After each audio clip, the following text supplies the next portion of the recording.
You're not burning out because you can't handle it. You're burning out because you can. The year you'll feel the most burned out is usually the year you deliver the most. This is the thing nobody tells you about high achiever burnout. It doesn't happen when you fail. It happens at the top. You hit the number. You closed the deal.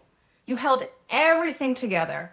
And 6 months later, you're sitting in your car wondering why you can't feel anything about any of it. That gap between the performance and the person performing it is what burnout actually is. It's not exhaustion. It's a slow disappearance. In the next few minutes, I'm going to walk you through the 4 signs that high achiever burnout is already happening.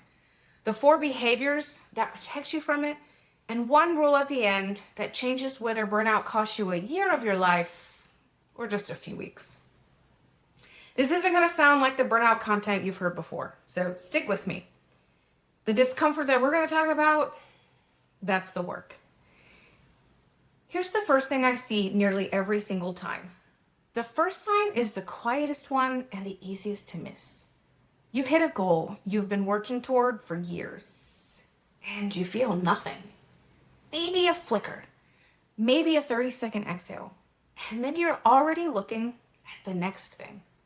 You tell yourself, you're just driven. You're someone who keeps moving. That's how you got here. That's not what's actually happening, though.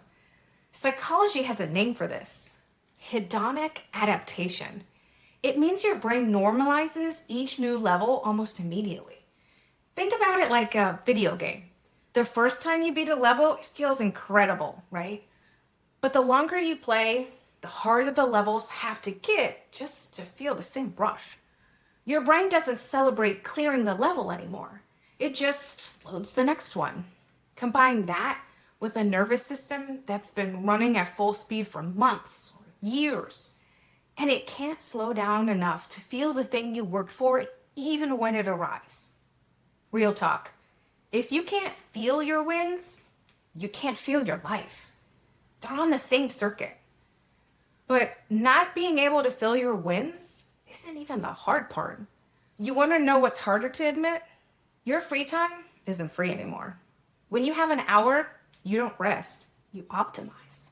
You catch up on emails. You knock something off the list. You read something useful.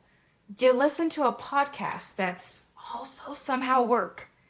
You've turned recovery into productivity, which means your nervous system never gets the message that the day is over.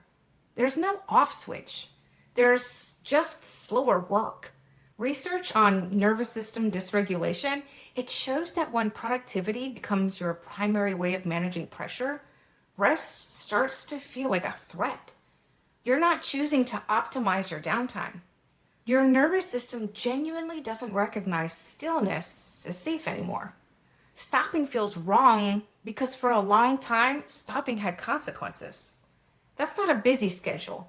That's a nervous system that's forgotten how to stop. I'm Dr. Amber. I build frameworks that help high achievers recognize the patterns running them into the ground before they cost them everything. And the most consistent pattern? No actual time when they aren't producing. Every minute is doing something. That's not a busy schedule. That's a nervous system that's forgotten how to stop. And here's where it gets uncomfortable. Because this one isn't about how you feel in the moment. It's about what's happening underneath. You stop being able to tell the difference between tired and done. Tired is normal.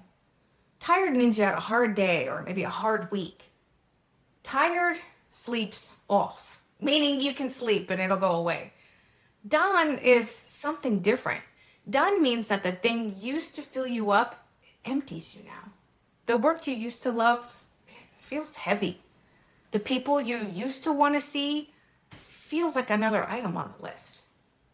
Most high achievers misread done as tired, so they push through. They add recovery on the weekend. They book the vacation, and then they come back and heaviness is still there. Here's the difference. Tired is a low charge. Rest refills it. Done is something in the system that isn't working anymore. You can charge your phone all night, But if something in the software is off, a full battery doesn't fix it. Rest doesn't fix done. Something has to actually change. If you've been resting and still feel heavy, you're not resting harder. You're done with something. And your job is to figure out what. But the one that hits people hardest, this last one. Sign 4 is the one people tell themselves doesn't count. You're irritable with people you love and you don't know why. It's not them. They didn't change. You changed. Research on burnout shows that after extended periods of high output, the nervous system shifts modes. It goes from hyperarousal, high energy, high focus, push through everything, to hypoarousal, flat, disconnected, reactive. The irritability isn't you. It's your system switching into a different gear because it has nothing left to run on. So the small things that used to roll off, you now feel like personal attacks. You snap, or maybe you shut down. You pull back, and then you feel guilty. And the guilt makes it worse. That's not a personality problem. That's a system that's been running on empty for too long. So now you know what it looks like. Here's what you actually do about it. And I'm not talking about a mindset shift. I mean actual behavior changes. You can't think your way out of burnout. You have to behave your way out. And the 4 behaviors that actually interrupt the pattern are also, again, ones that feel the worst. Stopping when you said you would, like closing the laptop at 6. Putting the phone down at 9. Taking 15 minutes of completely unoptimized time, doing nothing, not earning anything from it, just being a person who isn't producing. Saying no to one thing you usually just absorb. And asking for something, either it be help, input, time, really just anything. Asking is the behavior your high achiever identity has been quietly destroying for years. Pick the one that you do the least, the one that feels the hardest to actually do. That's the behavior you want to make a habit. Now, how do you make it a habit? I created the simple habit tracker to give you something most habit tools skip. It's not just about checking a box. It's about building a record with yourself. You pick one habit, you track it for 2 weeks, and at the end you sit down with actual data.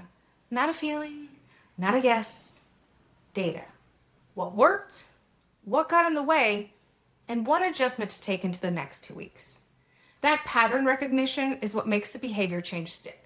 Because once you have the data, you finally know what you're actually dealing with. It's linked in the description. And if you've been calling yourself capable while you're quietly falling apart, hit the like button right now. The like's how this finds the other people doing the same thing. All right, and now the rule. Track recovery the way you track work. You don't get to skip the 4 behaviors because you had a busy week, especially not in the busy weeks. They aren't extras. They aren't for when you have time. They're the difference between burning out and just being tired. You wouldn't run a company without watching the numbers, right? So stop running yourself without tracking what's causing the burnout. Here's what I want you to leave with. High achiever burnout doesn't look like collapse. It looks like the year you delivered the most. The promotion you got and couldn't enjoy. The wins that didn't move you. The free time that wasn't really free. If you stopped feeling your wins, stopped resting without optimizing, stopped being able to tell tired from done, or started snapping at the people who matter to you, you're not failing. You're just showing the signs. Pick one of the 4 behaviors that you want to make a habit. Track it for 2 weeks. See what happens. Tell me in the comments which one. Stopping when you said you would. Taking unoptimized time. Saying no. And asking for something. The simple habit tracker, I'll link it below. And as always, reflect deeply, grow boldly, and refine endlessly. I'll see you in the next one.